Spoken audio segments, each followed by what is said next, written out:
Maisha siku zote yanataka kila kitu ukifanya kwa kiasi. Kwa hiyo punguza mambo mengi kwenye maisha yako, at least uweze kutengeneza kesho yako vizuri tu, kwa sababu kama utokana mambo mengi wakati wa kujiandaa, unaweza kujikuta unajiandaa na kitu kikubwa, ikiwa siku ambapo utakapokuwa tayari kufanya hivyo hautakuwa na uwezo tena kukamilisha kile kitu ambacho kilikuwa akilini mwako, kile kitu kikubwa ambacho ulikuwa ukikiwaza au ukikifikiria kukifanya.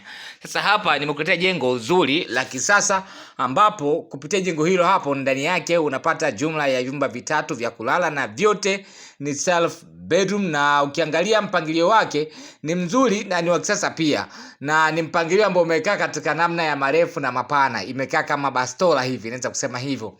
Sawa, na nitakutajia faida ya majengo ya namna hii hapa na utofauti wake kati ya majengo ya namna hii na majengo ambayo yanakuwa na vitu vyote katika eneo moja, yani ndani. Halijakaa katika namna ya bastora, halijakaa katika namna ya L, halijakaa katika namna ya U, yani limekaa kwa pamoja, naweza kusema hivyo. Nitakuja kukuelezea utofauti hapa, lakini kabla sijafanya hivyo, kwanza nikwambie tu kwamba ujenzi wa jengo hili unaweza kutumia tofali za blocks 3000, na kama tofali za kuchoma ni tofali 10000. Kumbuka tofali ninazozitaja hapa ni tofali zinazotumika kwenye usawa wa boma peke yake, hazihusishi tofali za msingi, kwa sababu tofali zinazotumika kuandaa msingi zinategemeana sana na shape ya kiwanja chako, lakini pia na aina ya udongo unaopatikana kwenye kiwanja chako. Sasa sitabezi sana huko, kwa sababu ni lazima kwanza uweze kutembelea site kujua yote hayo niliyotaja hapo, ili uweze kutoa takwimu ambazo zitakuwa ni sahihi.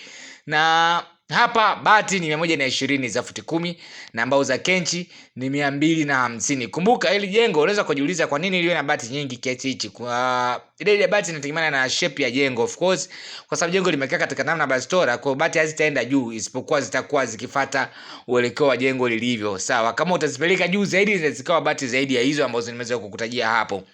Sasa kwenye utofauti kati ya majengo namna hii na ile majengo ambayo yanakuwa yote yako, yani jengo limekuwa katika namna ya haliko katika umbo la U kama lilivyo hili, au haliko katika umbo la L, wala haliko katika umbo lolote lile pale ambalo linafanya jengo kuwa jembamba.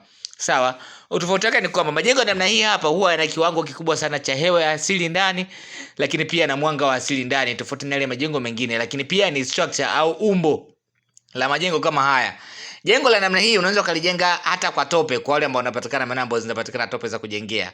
Ila jengo la pamoja ukilijenga kwa tope kidogo linaweza likakuletea mushkeli, kwa sababu litakuwa na kuta nyingi sana ndani.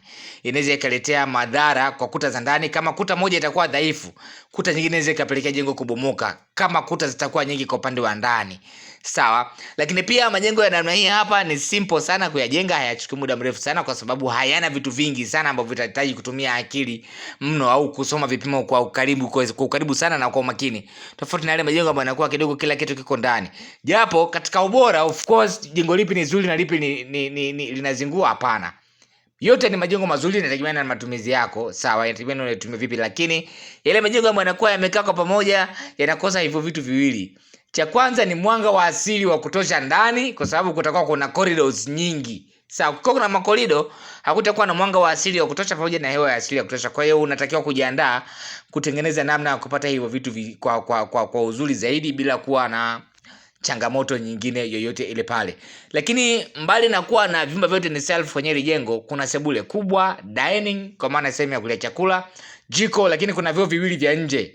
Kwa hiyo kama mtu atakuwa hahusiki ndani, anaweza akatumia vyoo viwili nje, lakini vyoo viwili nje hivyo unaweza ukavigawanya pia katika namna mbili.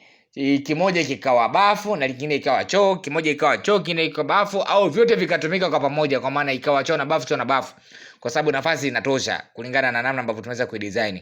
Kumbuka WhatsApp yako inaweza ikawa fursa ya kuanzia kuangalia ramani.